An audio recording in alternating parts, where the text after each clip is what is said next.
بسم اللہ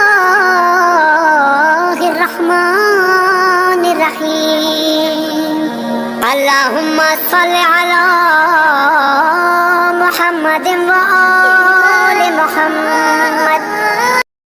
جب انسان کینہ اور بغض رکھتا ہے وہ آرام سے نہیں بیٹھ سکتا، انسان حسد کرتا ہے. سلام عزیز خدا، سلام امید جہان.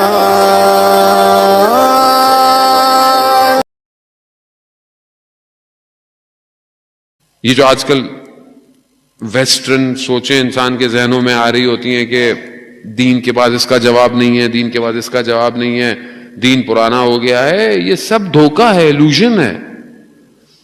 اس کا مطلب ہے کہ ہم نے یا تو دین صحیح طرح سمجھا نہیں یا تو دین پڑھا نہیں. جو دین اتنا دقیق ہو، اتنا فوکسڈ ہو کہ آپ کو بیت الخلاء میں جاتے وقت پہلا پاؤں کون سا رکھنا ہے، سوتے وقت کس کروٹ پہ سونا ہے، کھاتے وقت کس طرح کھانا ہے، یعنی ہر معاملات میں اس سے ڈیٹیل سسٹم کوئی نہیں ہے. دنیا کے جتنے بھی نظام آئے، جتنے بھی آپ تھوڑا سا پیچھے چلے جائیں، چاہے وہ فرینچ ریولوشن ہو، چاہے وہ انسان نے جتنے بھی قانون بنائے، انسان کے سارے قانون اس کے فائدے کے لیے. انسان جو بھی قانون بناتا ہے یا اپنے فائدے کے لیے یا اپنے اطراف کے لوگوں کے فائدے کے لیے، کسی کو نقصان پہنچ رہا ہو. لیکن جو خدا نے قانون بنایا ہے وہ انسان کو خلق کر کے قانون بنایا ہے. خدا جانتا ہے اس کو کیا چیز اچھی لگتی ہے، اس کو کیا چیز بری لگتی ہے، کیا اس کو نقصان دہ ہے، کیا اس کے لیے اچھے ہے.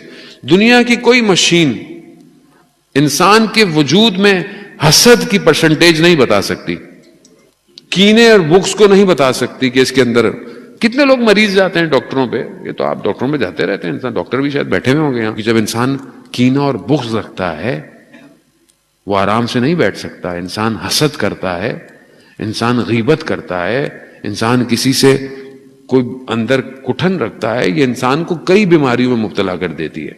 اور آج معاشرہ زیادہ تر انہی چیزوں میں مبتلا ہے عزیزان محترم، کیونکہ ہم اپنی مرضی سے دین کو سمجھ ہی نہیں پا رہے ہیں. دین ہم نے اپنی مرضی کا رکھا ہوا ہے، یعنی جتنا مجھے فائدہ ہے میرا اتنا دین ہے. اور عجیب دور آ گیا ہے. پہلے تو ہوتا تھا کہ یا آدمی برا ہے یا اچھا ہے، تیسری چیز نہیں ہوتی تھی. ابھی مشکل یہ ہو گئی ہے کہ ظاہری دیندار ہے، ظاہراً طور پہ دیندار ہے، داڑھی بھی رکھی ہوگی، تسبیح بھی ہاتھ میں ہوگی، انگوٹھی بھی ہاتھ میں ہوگی، زیارتوں میں بھی جا رہا ہوگا، حج بھی کر کے آیا ہوگا، لیکن دھوکہ، حق کھانا، چوری. اللہم کل ولیک الحجت ابن